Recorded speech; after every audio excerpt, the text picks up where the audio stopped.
Hello everyone, and welcome to my personal passion capstone project. My name is Hannah, and for the past 10 weeks I've been extensively researching and recipe testing to find out how to make the perfect croissant at home.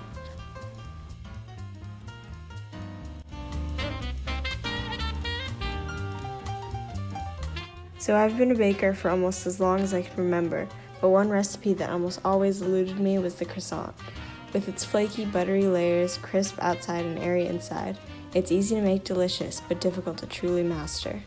The cornerstone of the perfect croissant is the internal honeycomb structure, which can be seen with the cross-section of the baked product. The air pockets are even, with thin layers of baked dough woven throughout the croissant. This is achieved through proper lamination and proofing, which I will discuss later. A couple years ago, I came across this recipe by pastry professional Dominique Ansel, which uses a traditional levain or sourdough starter to make the croissants. This is what I use as my baseline recipe, which I gradually made changes to with each trial run. I also took some inspiration from Claire Saffitz's New York Times recipe. This is the final recipe I developed after 4 test runs, learning each time from my own experience. To start off this recipe, you have to first make a levain. A levain is a culture of wild yeasts and good bacteria made by fermenting a mixture of flour and water. This will add a tangy and complex flavor to the finished croissants that perfectly balances the rich butter flavor. Start making the levain about 5 days before you make the croissants. In a large bowl, mix 50 grams of all-purpose flour and 50 grams of water together with a spatula until it makes a wet dough-like mixture. Cover with a dish towel and set aside in a spot that is around 70 to 75 degrees Fahrenheit for 24 hours. I found it helpful to sprinkle some water on the top of the dish towel to create a more humid environment, as warmth and humidity both promote starter growth. It also prevents the top of the levain from drying out.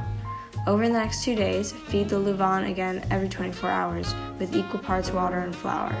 The levain may smell funky and unpleasant after the first couple days, which is the bacteria developing, but soon the yeast will grow as well and bubbles will appear in the mixture. On the 4th day, discard a fifth of the levain and set aside again. On the 5th day, the levain should be ready, but it can continue to be fed and fermented at room temperature. Keep in mind that the longer it ferments, the more the microbiome develops, and the bubblier and more liquidy it will become. You can also transfer the levain to a jar covered with plastic wrap that has holes poked in it and keep it in the fridge, where it only needs to be fed once a week. After you've prepared the levain, making the croissant starts with the de trempe, or dough, before the butter is layered into it. Make sure to use a kitchen scale set to grams to measure the ingredients.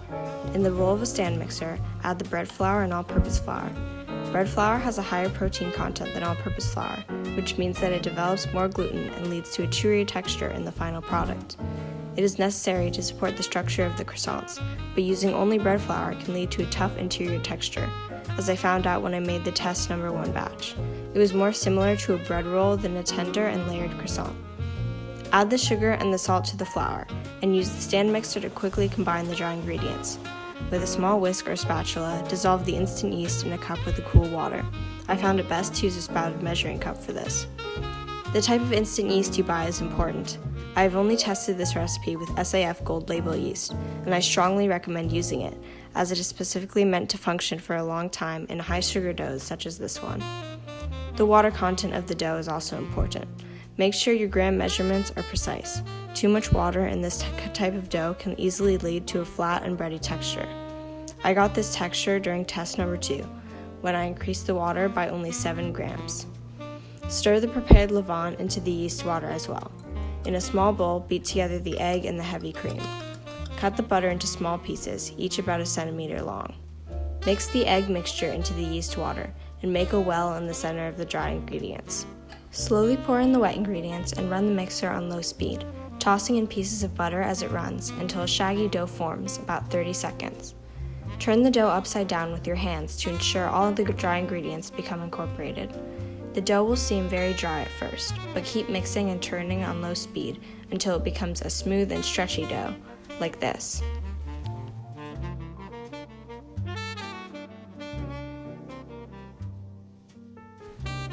Grease a large bowl with vegetable oil.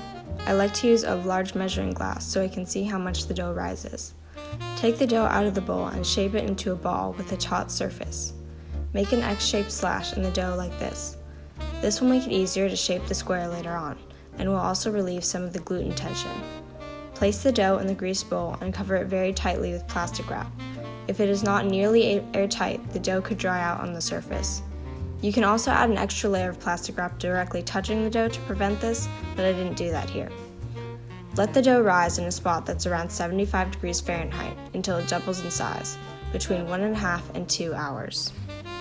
Punch the air out of the dough and turn it out onto some plastic wrap. Using your fingers, shape the dough into a 10-inch square that's about 1/2 an inch thick. Wrap it up and put it in the fridge to chill overnight for 8 to 10 hours. Try to make it less time if possible because the yeast loses its ability to work the longer it sits. The next day, make the barrage, or butter block. You could use any European-style butter that's 82% fat or higher, but please use Kerrygold unsalted butter if you can find it, especially the sticks. The texture is extremely malleable and flexible when cold, without easily melting, and the cultured flavor also makes the finished croissant taste delicious. In test number 2, I tried to use 85% fat Danish butter, and it was way too firm when cold. As I tried to roll out the dough, the butter would shatter in between the layers, and there ended up being no lamination or even layers of butter. They also tasted more bland, and the internal structure was probably the worst I made, dense with no honeycomb at all. Once you have your butter, use a pencil and a ruler to draw a 7-inch square on a piece of parchment paper. Turn the paper over so that the side with no pencil on it is face up. Slice the butter sticks lengthwise and arrange the pieces evenly within the square. Cover it with another piece of parchment and use a rolling pin to beat and roll the butter until it fills in the square. Use an offset spatula to even out the sides, and a flat surface, such as a dough scraper, to ensure the thickness of the butter square is the same throughout. Place the square in the fridge to chill for at least an hour. You can also do this the same day you make the dough and leave it overnight. Transfer the dough from the fridge to the freezer for 15 minutes. And this is where a very important tip comes in. Ice the countertop. When rolling and folding, it is crucial to keep the dough as cold as possible in order to achieve defined layers. If the dough warms, the butter will soften too much and be absorbed by the dough. In test number 1, I did not ice the countertop. The butter layers melted and the dough got very soft and began to rip, which destroyed the lamination and created a dense interior. Fill bags full of ice and let them sit on the work surface for 10 to 15 minutes before rolling or folding dough. This works best on a stone or metal surface. It prevents the butter from melting and makes the dough much easier to work with, as it becomes less susceptible to sudden temperature changes. Make sure to wipe off any condensation afterward and return them to the freezer. Take the butter out of the fridge to soften on the countertop for 5 minutes, or until still firm but slightly flexible. The internal temperature of the butter should read between 13 and 15 degrees Celsius, or 55 and 59 degrees Fahrenheit. Lightly flour the work surface and lay the unwrapped dough on top. Arrange the butter square like a diamond on top of the dough.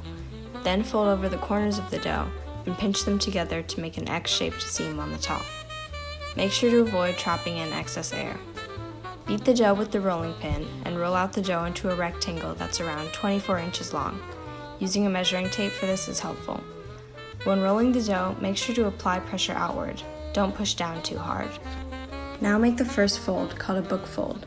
Trim the top and bottom edges of the dough 1/4 to 1/2 inch, far enough so that a butter streak is visible in the cut piece. Make sure to dust any excess flour off the surface so that the layers can stick. Fold the bottom and top halves into the middle, leaving 1/8 inch of space in between. Then fold the whole thing in half so that the layers quadruple what they were originally. Set it back in the freezer for 15 minutes, then chill in the fridge for 1 hour. 15 minutes before taking the dough out from the fridge, ice the counter again. After the dough chills, make the second fold, or letter fold, to triple the layers. Make sure the counter is very cold at this point, as the thinner the layers become, the more likely they are to melt and the colder the counter needs to be. Roll out the dough to be 20 inches long this time. Trim the top edge only to expose the butter. Fold the top third down to just slightly above the 2/3 mark. Then fold the bottom third over that, like this. Repeat the freezer and fridge process and ice the counter for the last 20 minutes. Now it's time to cut and roll the croissants. Roll the dough out to a rectangle that is 20 inches long and 10 inches wide. Be gentle and slow when rolling to avoid crushing the dough's layers. Place it in the freezer for 10 minutes. It's okay to fold it gently so that it fits. Ice the counter during this period. Use a very sharp knife and a measuring tape to trim the dough so that it becomes a sharp 19.5 by 9.5 inch rectangle. At this point, you should be able to see the lamination in the scraps of dough.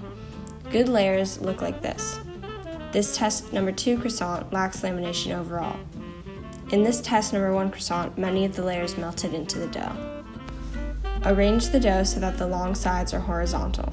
On the bottom edge, use a measuring tape and a knife to make marks every 3 inches from left to right until a 1.5 inch piece is left at the end. On the top edge, offset the mark by 1.5 inches first and make marks every 3 inches after that from left to right. Connect the marks with long straight cuts as so. You should have triangles like this, with a half triangle at each end, which is scrap. Personally, I like to bake the scraps at 375 Fahrenheit for around 10 minutes to snack on.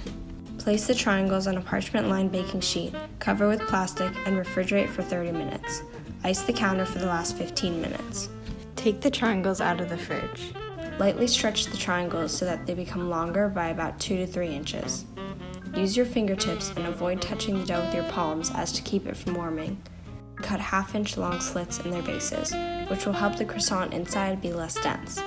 Then roll up the croissants base side first. Make sure they are tightly rolled and that the triangle tip is sealed at the bottom, so that the croissants don't unravel while baking. Place them 4 inches apart on parchment-lined baking sheets, or you can chill them close together and space them out before proofing. Cover and refrigerate overnight, 8 to 10 hours. It's finally the day to bake the croissants. First we have to proof, which is letting the yeast activate in the shaped croissants. This will cause air bubbles to form, helping the croissant achieve its light texture. Heat a pan of water on the stove until it simmers, then place it at the bottom of the oven turned off. Close the door and let it sit for 45 minutes. This will create a humid but not too warm environment for the croissants. The correct temperature for proofing is 75 degrees Fahrenheit, as any warmer will encourage the butter to melt. I recommend taking the oven temperature with a thermometer. Loosen the plastic wrap so that it is barely touching the croissants. Place the croissants in the oven and let proof for 2.5 to 3 hours. You want them to be puffy and swollen looking and about double in size, with a slight jiggle. If they are underproofed, it can result in a chewy and uneven interior. However, be careful to not overproof, like I did in test 4. The croissants will begin to expand outward instead of up, and the baked croissants will be flat. The interior cross-section will be flat, fluffy, and bread-like. Once they are proofed enough, gently remove the plastic wrap and place them in the fridge to chill for 20 minutes. Take out a pan of water and put in an oven thermometer. This is necessary to ensure the oven is the right temperature. Turn on the oven to preheat to 350 degrees Fahrenheit convection or 375 conventional. I recommend convection to promote even browning of the croissants, as it allows heat and air to circulate throughout the oven. Meanwhile, make the egg wash. Crack the egg into a small bowl and take out about a tablespoon of the egg white. Add in the heavy cream to the part with the yolk and beat together. The yolk in the egg wash helps give the croissant a darker and more professional finish, while the egg white helps with sheen. Take the croissants out from the fridge and use a pastry brush to lightly egg wash the dough surfaces of the croissant. Avoid coating the exposed layers, as this could prevent them from puffing up in the oven. Bake the croissants on the middle rack in the oven for 10 to 12 minutes, or until the dough is baked but not fully browned. Rotate the pan 180 degrees and raise the temperature to 375 convection. Bake for another 5 to 7 minutes until evenly brown. If you have 2 pans, I recommend keeping the second one in the fridge before egg washing and baking after the first batch is done, so they can both cook on the middle rack of the oven. You should be able to see all the layers on the sides of the croissant. Let cool for 5 to 10 minutes before enjoying. After all that work, you have the perfect croissant, flaky and crispy on the outside with a good open crumb and honeycomb structure on the inside. The layers are tender with a slight bite.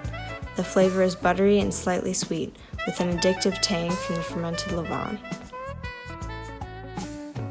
Throughout this project, I learned that the key to the perfect croissant is all in the process. Your finished product almost completely depends on the quality of the lamination and the balance between under and overproofing.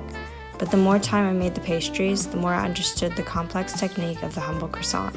Keep practicing and you too could become a pastry master.